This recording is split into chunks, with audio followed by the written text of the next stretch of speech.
우리 오늘 함께 읽어주실 말씀 누가복음 9장 28절에서 36절 말씀입니다.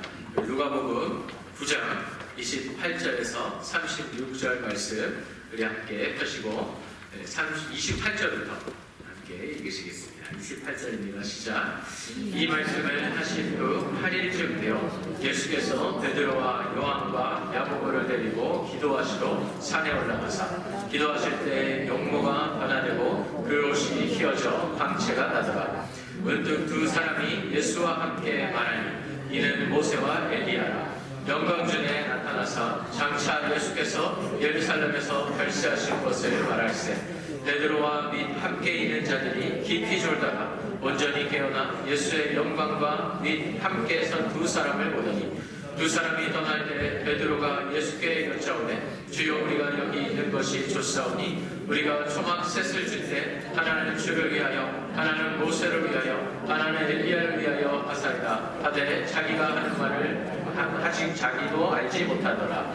이 말할 즈음에 구름이 와서 그들을 덮는지라. 구름 속으로 들어갈 때 그들이 무서워하니 구름 속에서 소리가 나서 이르되 이는 나의 아들 곧 택함을 받은 자니 너희는 저의 말을 들으라 하고 소리가 그치매 오직 예수만 보이더라. 제자들이 잠잠하여 그 본 것을 무엇이든지 그때에는 아무에게도 이르지 아니하니라. 아멘. 우리 예수님께서 그리스도가 되신다라는 이 사실을 입증하라고 하는 세대 가운데 지금 예수님은 계십니다. 우리 유대인들이 표적을 구했죠. 당신이 정말 하나님이 보낸 구세주면 나에게 보여오라. 우리 사인을 요구한 유대인들에게 예수님께서 사인을 안 주신 건 아닙니다. 예수님께서 이 땅 가운데 오셔서 하신 모든 일들은 하나님이 약속하시고 말씀을 통해서 예언하신 그 한 구절 한 구절을 이룬 분이라고 해도 과언이 아니죠. 예수님이 하신 모든 말씀, 예수님이 하신 행동은 단 하나도 우리 하나님이 원하시지 않는 것이 없었습니다. 그러게 하나님이 말씀하신 말씀 그 자체이셨고 우리 하나님이 보내신 예수 그리스도가 너무나도 분명했습니다. 여러분들께서는 어떠신지? 예수 그리스도를 믿으며 우리가 살아가고 있지만 우리 눈앞에 계시는 예수 그리스도가 확실하게 내가 유일하게 믿어야 되고 의지해야 되고 신뢰해야 되는 길이고 진리고 생명이 맞으시죠. 이렇게 확실한 예수 그리스도인 것 같지만 결코 그렇지도 않은 것 같습니다. 자신들의 편견 그리고 세상의 많은 이해들 이런 것들이 방해를 해서일까요? 예수님이 구원자 되심에도 불구하고 유일한 구세주가 되심에도 불구하고 이 시대 사람들 못지않게 지금 이렇게 성경이 완성되어서 우리는 헷갈릴 필요가 없는 시대에 살고 있는데도 불구하고 은혜의 시대에 살고 있는 우리들 가운데서도 수많은 사람들이 예수 그리스도를 아직도 믿지 못하고 살아가고 있습니다. 우리는 이방에 있기 때문에 이방 사람들이야 별로 관심이 없다고 해도 어쩔 수 없지만 예수님 주변에 있던 유대인들에게는 누군가가 메시아라는 것, 이것은 일생일대의 가장 중요한 사건이자 일생일대에 그들이 계속해서 기다리고 기다렸던 일이 벌어지는 어마어마한 사건입니다. 우리 지금까지 대대로 내려온 하나님의 약속의 말씀, 그 말씀이 제시하고 있는 구세주 예수 그리스도께서 지금 내 시대에 오셨다라는 것, 이것은 헤아릴 수 없는 축복이고 그냥 보통의 기쁨이 아니라 또 그것을 더 나아가서 그들의 영광일 것입니다. 어떻게 하나님이 우리 같은 시대를 골라주셔서 그렇게 기다리고 기다렸던 메시아가 내가 눈을 뜨고 있는 이 시대에 오셨을까? 환호하고 환호해도 모자란 그런 시대에 유대인들은 있었다는 것이죠. 하지만 직구를 노리고 있다가 다른 공인 줄 알고 가라구리 산신한 그렇다고 얘기할 수 있을까요? 아니요, 그거보다 더 나쁜 상황이죠. 예수님이 분명하게 하나님이 약속된 구세주임에도 불구하고 그들은 자기들의 생각과 자기들의 판단으로 이것을 버려버렸습니다. 던져버렸죠. 필요 없다고. 하지만 성경을 보시면 하나님께서는 그 돌을 가지고 이 땅 가운데 하나님의 나라를 너무나도 멋지게 건설할 것을 말씀하셨습니다. 그리고 그 모퉁이를 통하여 세워진 하나님의 나라는 이 나라의 어떤 것들도 다 부숴버리고 하나님의 영광을 드러낼 것이라고 약속해 주셨습니다. 그렇기 때문에 이 나라를 다스리실 왕 중의 왕 되신 예수 그리스도의 말씀을 바로 믿는, 또 그대로 행하며 신뢰하며 의지하며 따르는 것이 마땅하지 않을까요? 지금의 크리스찬과 예전의 오리지널 크리스찬 한 번쯤은 제가 비교해드린 적이 있는 것 같습니다. 우리 현재를 살아가는 크리스찬이 예수님을 만나는 것이 십자가에서부터 시작한다고 한다면, 우리 오리지널 예전의 제자들은 십자가를 향하여 예수님을 만난다고 할 수 있겠습니다. 좀 더 구체적으로 말씀드리면, 지금 예수님을 만난다는 것은 십자가에서 돌아가신 예수 그리스도로부터 시작이 되는 거죠.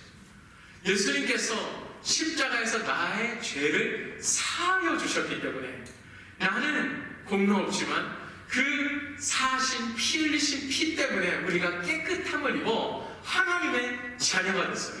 하나님의 자녀가 돼서 예수님을 좀 더 자세히 들여다보기 시작하니까, 와, 예수님께서 우리 하나님의 보내신 선물이셨어요. 그리고 그 하나님의 선물이신 것뿐만 아니라 더 자세히 들여다보니까 예수님 자체가 하나님 그 자체셨어요. 영광의 하나님께서 그 멀고 먼 우리 이강 목사님 맨날 말씀하시는 우리 제3의 하늘에서부터 나 같은 죄인을 살리시기 위하여 이 땅 가운데 오셔서 나와 함께 하셨다는 것이죠. 신앙생활이 신의 시간이 지나면 지나갈수록 그 예수님을 멀리 있던 하나님이 아니라 점점 피부로 느껴지는, 가까이 나와 함께 하시고 동행하시는, 내 안에 살아 역사하시는 하나님으로 경험하게 됩니다. 그러면서 예수님이 예전보다 점점 가깝게 느껴지는 것, 이것이 우리의 신앙생활인 줄 믿습니다. 예수님과 친밀한 관계 가운데 아직 안 계신 분들, 아니면 요즘에 좀 예수님과 뜸하신 분들이 계시다면 이 사순절 기간 가운데 주님의 십자가를 묵상하시며 우리 예수님이 누구보다도 가깝게 느껴지시는 그런 사순절 되기에 주님의 이름으로 축복합니다. 하지만 오리지널 제자들은 반대였습니다. 작다면 작은, 크다면 크다고 말할 수 있는 그런 틀린 상황인데요. 제자들은 말 그대로 인간 예수부터 시작합니다. 예수님을 만났을 때, 와, 이분이야말로 십자가에서 나의 죄를 사하신 분이라고 만난 사람은 한 명도 없어요. 왜? 아직 십자가 사건이 일어나지도 않았거든요. 예수님을 그냥 이렇게 말씀드려 죄송하지만 동네 형으로 만난 거죠. 우리 그저 저쪽에서 뭐 잘하던 사람이에요. 나사렛이라는 동네에서 목수하던 사람인데, 그 사람이 갑자기 내 옆에 나와서, 아니, 물고기 잡는 거 하나도 모르는 사람이 절로 내려봐라, 이런 말씀하시지 않나. 아니, 뭐지 이 사람은? 그렇게 만나는 것이죠. 근데 나를 따르라고 했을 때 뭔가 압도되는 거예요. 이 보통 사람이 아닌 것 같습니다. 이 사람이 뭘까? 다 내려놓고 따라보는 것이죠. 그러면서 3년 동안 시간이 지납니다. 시간이 지나면 지날수록 우리와 반대로 사람이었는데, 분명히 사람이었는데 선지자인 거죠. 선지자 중에서도 능력이 있는, 권위가 있는 선지자로 보이기 시작합니다. 그 가운데 어떤 사람들은, 잠깐만, 혹시 이 사람이야말로 하나님께서 예비하시고 우리에게 허락하신 하나님의 선물, 구세주가 아닐까? 이런 생각이 드는 사람들도 생겨나기 시작했습니다. 그 가운데 예수님께서 하나님의 나라와 자신이 하나님이 보낸 구세주가 맞다라고 선포하셨을 때 많은 사람들이 동요되고, 많은 사람들이 고민되고, 많은 무리가 예수님을 떠났습니다. 제자들도 안에서 너무나 갈등이 되죠. 그 안에 유다라는 제자는 내가 기대했던 예수님이 아니기 때문에, 내가 기대했던 그리스도가 아니기 때문에, 내가 기다리던 메시아가 아니기 때문에, 내가 모시려고 했던 왕이 아니기 때문에 예수님을 배신하는 거죠. 베드로도 마찬가지였습니다. 예수님이 이제 나는 죽을 것이다, 그로써 구원을 이룰 것이다 말씀하셨을 때 그럴 수는 없습니다. 무슨 말을 하는 거예요? 내가 목숨을 바쳐 막을 테니까 그런 일은 절대 안 일어나게 할 것입니다. 이렇게 예수님한테 가까이 가다가 사탄아 물러가라고까지 얘기를 들을 정도였습니다. 어떤 뜻인가요? 오리지널 제자들은 예수님께서 그리스도라는 이 사실이 너무나도 필요했고 너무나도 중요한 사건이었습니다.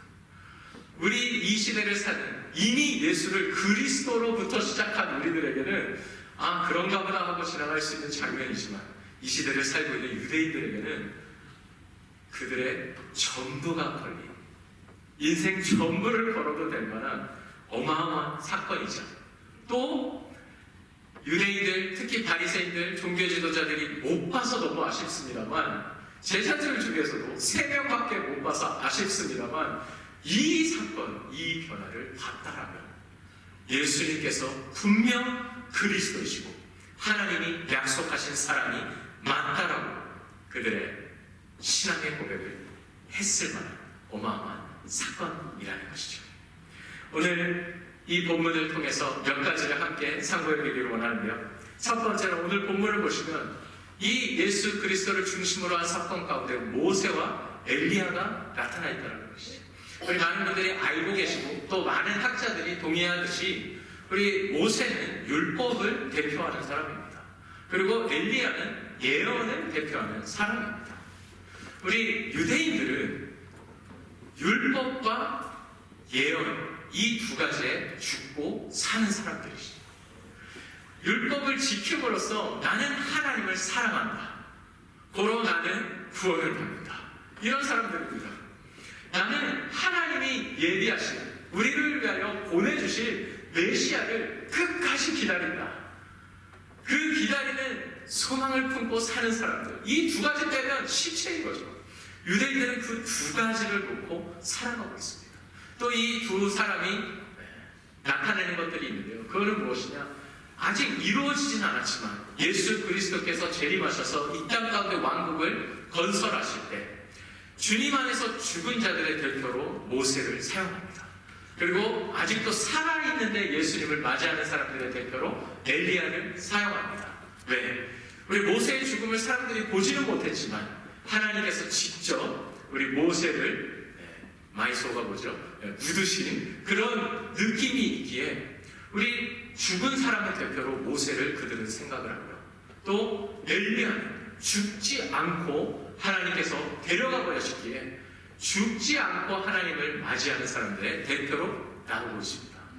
지금 어떤 장면이냐면 지금까지 율법을 의지하고 살았던 유대인들, 그리고 예언을 의지하고 살았던 유대인들, 그들이 지금 예수 그리스도라는 분 그 한 자리에 대표적으로 모여있고 또 앞으로 일어날 대표의 두 사람을 통해서 예수 그리스도가 바로 이 예언하신 또 율법을 허락하신 말씀의 완성을 이루실 분이라는 것을 지금 예수 그리스도를 통해서 보여주고 계시는 것이죠.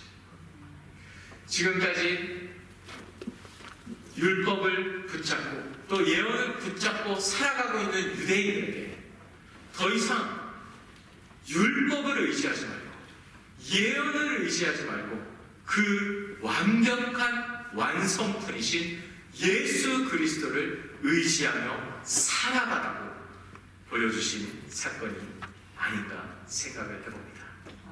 우리 좀 더 나아가 오늘 말씀에 예수님께서 이 사건 가운데 막 변화가 되십니다. 우리 베드로가 눈을 뜨고 처음에 졸렸는데요. 눈을 제대로 뜨고 봤더니 영광 중에 우리 두 사람과 함께 예수님의 모습이 변하고 있는데 그가 입고 있던 옷, 그리고 그의 얼굴이 광채가 나서 너무나도 빛나는 그런 상황으로 묘사되어 있습니다. 이것은 누군가가 비춰졌기 때문에 빛났다기보다는 우리 예수 그리스도께서 영광의 왕이시고 빛이 되시기 때문에 그 자체 내에서 예수님이 빛나시는 거죠. 빛이시니까, 영광이시니까. 그렇기 때문에 옷도 견디지 못하고 그 몸도 견디지 못하고 그것이 밖으로 나오고 있는 건데요. 너무나도 신기한 상황입니다. 우리 이강원 목사님께서 항상 말씀하시는 눈에 보이지는 않지만 존재하고 있는 모로모로노텐 하늘들, 그리고 절대 우리가 갈 수는 없지만 존재하고 있는 하나님이 계시는 제3의 하늘, 이것이 신기하게도 이 현실과 같이 겹쳐서 보여주고 있는 놀라운 장면입니다. 이것을 베드로가 지금 보고 있는 것이죠. 안드레아 요한도 보고 있지만, 와, 어떻게 이런 일이 가능할 수 있을까? 예수 그리스도께서 다름이 아닌 하늘에서 오신 분, 하나님께서 보내신 분, 그리고 이 현실과 또 눈에 보이지 않지만 하늘들과 또 하나님의 임재가 가득한 영원한 하늘에서 오신 분이라는 그 확증을 지금 나타내고 있는 그런 장면이 아닌가 싶습니다.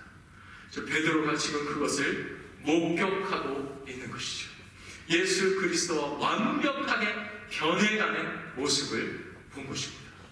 재미있는 것은 이 변해간다라는, 이게 영어로는 transform이라는 단어가 사용되고 있는데요. 그런데 이것이 신약성경에 딱 2번 사용되고 있습니다. 첫 번째는 로마서 12장 2절입니다. 읽어드리겠습니다. 너희는 이 세대를 본받지 말고 오직 마음을 새롭게 함으로 변화를 받아 하나님의 선하시고 기뻐하시고 온전하신 뜻이 무엇인지 분별하더라. 여기서 사용된 것이 이 변화라는 같은 단어이고요. 또 한 군데 사용된 것은 고린도후서 3장 14절에서 18절 말씀입니다. 읽어드리겠습니다. 그러나 그들의 마음이 완고하여 오늘까지 구약을 읽을 때 그 수건이 벗겨지지 아니하였으니 그 수건은 그리스도 안에서 없어질 것이다.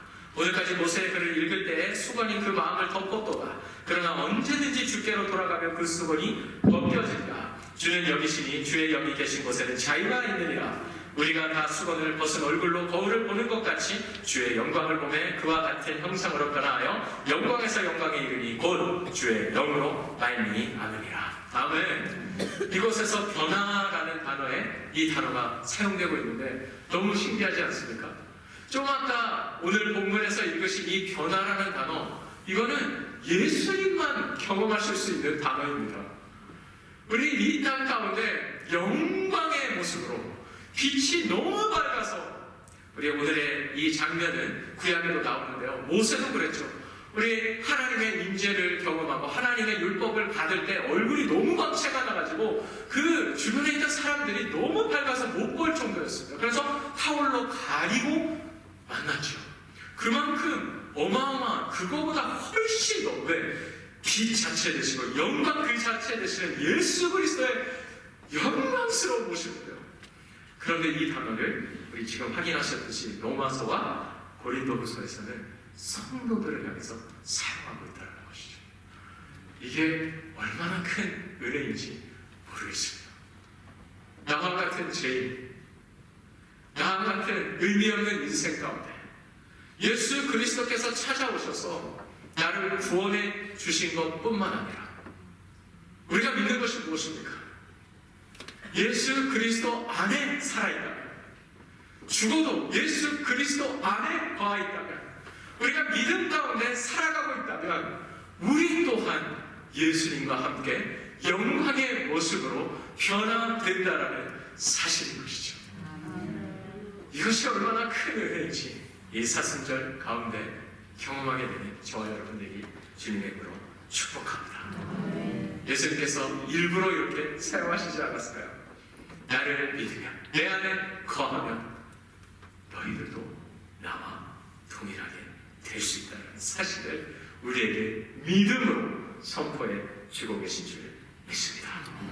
우리 사순절 가운데 예수님의 십자가를 묵상하며 나갈 때 우리의 죄만 해결되는 것이 아니라 우리가 필요 없는 것들만 버려내는 것이 아니라 우리 하나님의 은혜로 그 빈자리에 가득 채워서 우리 하나님의 영광의 모습으로 변해가는 정말 힘있는 그런 신앙생활 되길 간절히 소망합니다. 우리 본문을 좀 더 들여다보시면 우리 둘이가 등장한다고 말씀드렸는데 모세와 엘리야가 예수님과 하는 대화 내용이 너무나도 재밌습니다. 우리 31절 장차 예수께서 예루살렘에서 별세하실 것을 이야기했다고 나와 있습니다. 이 단어가 별세 그리고 장차 예수께서라고 되어 있는데요. 이 단어는 원문에 보시면 엑소도스라는 단어를 사용하고 있습니다. 우리 신약 성경에서 엑소도스가 사용되는 경우는 거의 100% 구약에 있었던 엑소도스, 출애굽 사건과 연결시키며 사용됩니다. 오늘 이 자리에 왜 굳이 이 단어를 사용했을까요? 우리 한국어 성경에서 별세한다라기 때문에 엑소도스라는 개념이 잘 안 보이실 수도 있지만 이 땅을 떠난다, 이게 나간다라는 표현이고 엑소도스가 나간다라는 것이죠. 죄에서 나간다, 애국에서 나간다. 우리 오늘 이 사건이 일어나면서 모세와 엘리야가 얘기하고 있는 내용이 무엇입니까?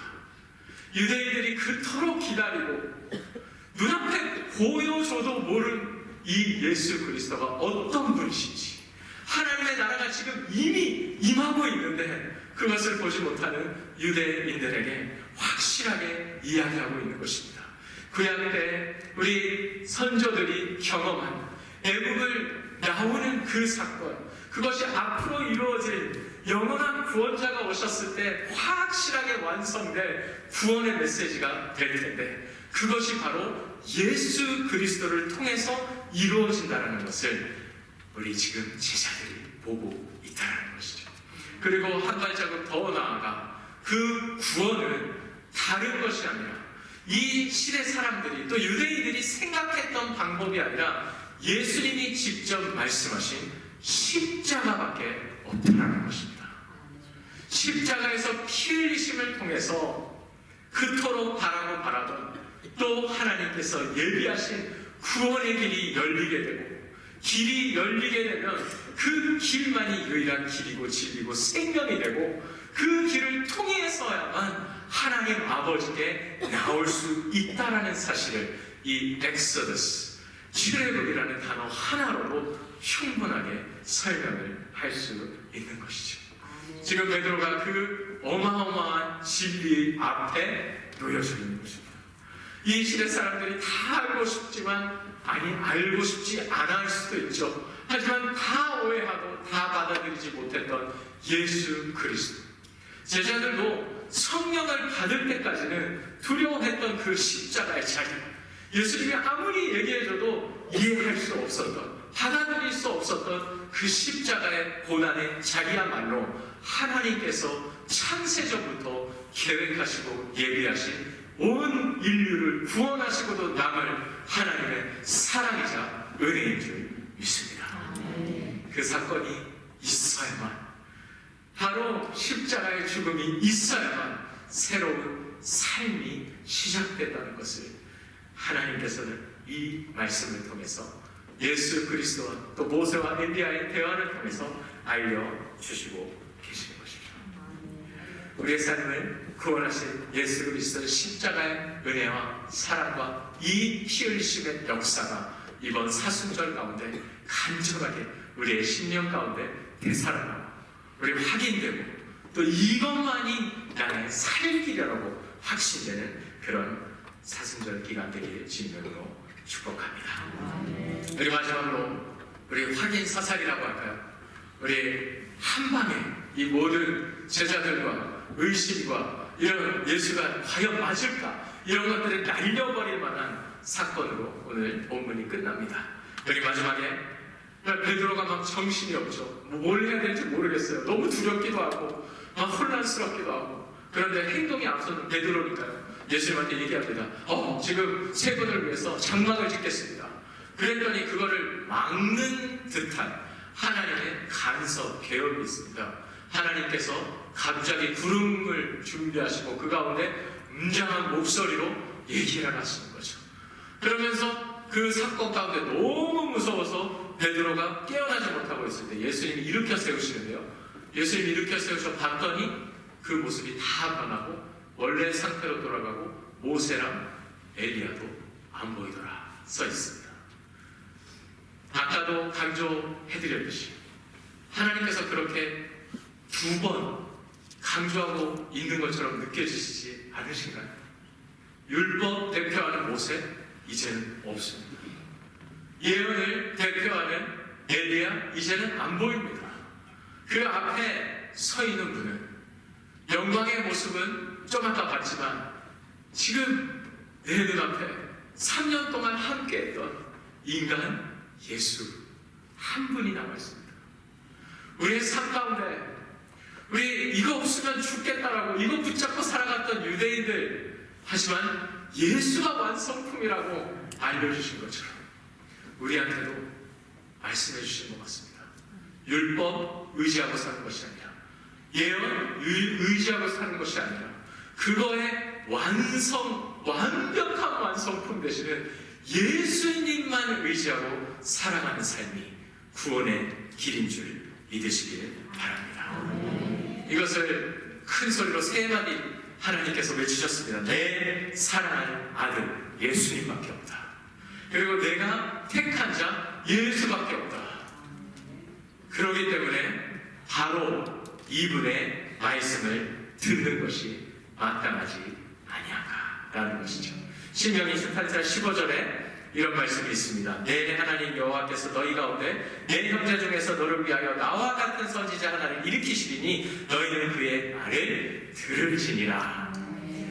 그래, 구약에 이미 하나님께서는 예수님을 세우실 것을, 그리고 세우신 예수님의 말을 들어야 된다고 유대인들에게 이미 선포하고 계셨어요.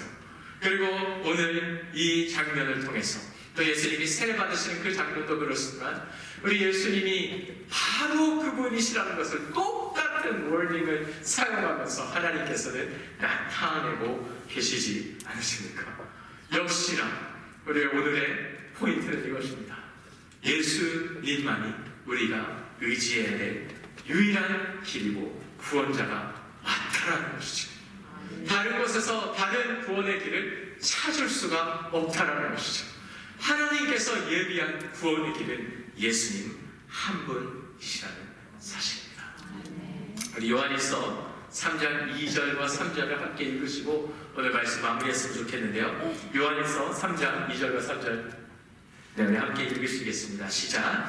사랑하는 자들아, 우리가 지금은 하나님의 자녀라. 장래에 어떻게 될지는 아직 나타나지 아니하였나니 그가 나타나시면 우리가 그와 같은 줄을 아는 것은 그의 참 모습 그대로 볼 것이기 때문이니 주를 향하여 이 소망을 가진 자마다 그의 깨끗하심과 같이 자기를 깨끗하게 하느니라. 아멘. 우리 예수님을 하나님께서 내 사랑하는 아들, 나의 택한 자라고 얘기해 주셨듯이 신약에 우리 예수 그리스도의 신부가 된 성도들, 교회들에게 예수님과 동일한 마음으로 동일한 메시지를 하나님께서는 허락해 주시고 계십니다. 와, 하나님이 나를 너무나도 사랑하십니다. 그리고 나는 하나님의 택한 받은 백성입니다. 얼마나 큰 은혜의 메시지이죠. 이것이 이 사순절 기간 동안에 우리가 확인해야 되는 메시지인 줄 믿습니다. 십자가가 왜 있습니까? 아버지 하나님의 사랑을 확증하여노라 말씀하시지 않으셨나요? 우리 이 십자가를 묵상할 때마다 내 사랑하는 아들아, 내 사랑하는 딸아, 내가 너를 택하여노라. 아버지 하나님께서 나를 향해 말씀하시는 그 음성이 들려오는 그런 십자가의 자리가 됐으면 좋겠습니다. 우리 지금 읽으신 것처럼 장래일 우리는 다 알 수 없습니다.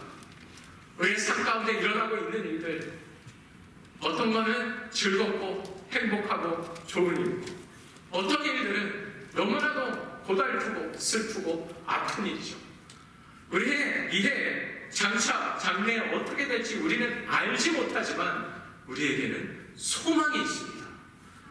여기 3절에 있는 것처럼 주를 향한 이 소망을 가진 자들, 이것이 승리하는 자들인 줄 믿습니다. 우리는 이 세상을 살아가며 답은 없지만 우리에게 답이 있습니다. 예수 그리스도가 소망 되신다는 것이죠. 예수 그리스도가 하나님이 우리에게 허락하신 유일한 길이 많다는 것이죠.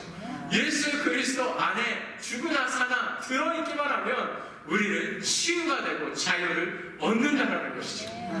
이 소망 가운데 오늘도 우리가 전진할 수 있을 줄 믿습니다. 이 소망을 품는다면 이 땅 가운데 우리가 주님이 말씀하신 대로 승리하는 자가 될 줄 믿습니다. 이 사순절 기간 동안 우리를 위하여 십자가에 돌아가신 예수 그리스도, 그것이 유일한 길이었기 때문에 끝까지 순종한 그리스도, 그 예수 그리스도를 하나님께서 사랑하는 내 아들아 불러주신 것처럼 우리 또한 하나님의 아들로 삼아주시고 하나님의 사랑을 듬뿍 부어주시는 이 은혜를 낭긋하시며 살아가시는 저와 여러분 되시길 주님의 이름으로 축복합니다. 기도하시겠습니다. 하나님 아버지, 이 사순절 기간 예수 그리스도의 십자가를 묵상하는 있는 시간을 허락하심을 감사드립니다. 하나님, 예수 그리스도의 십자가밖에 없었습니다. 그 십자가야말로 하나님께서 예비하신 축복의 길, 은혜의 길, 유일한 구원의 길이었습니다. 하나님, 우리에게 그것을 보여주시니 감사드립니다. 선물로 주시니 감사드립니다. 아버지 하나님, 그 십자가 안에, 예수 그리스도 안에 생명이 있는 줄 믿사오니, 소망이 있는 줄 믿사오니, 그 진리가 너희를 자유케 하리라 하셨사오니, 아버지 하나님, 우리를 죄에서 자유케 하여 주시옵소서. 모든 질병과 문제에서 자유케 하여 주시옵소서. 하나님, 이 사순절 기간 동안 주님을 묵상함으로 우리의 신앙이 회복되어 아버지 하나님 영광의 주를 바라보며 믿음으로 살아가는 저희들 모두가 될 수 있도록 인도하여 주시옵소서. 그 삶은 승리의 삶이고 행복한 삶이고 축복의 삶인 줄 믿사오니 주님 은혜로 살아가는 저희들 되게 하여 주시옵소서. 감사드려 우리 구주 예수 그리스도 이름으로 간절히 기도드리옵나이다. 아멘.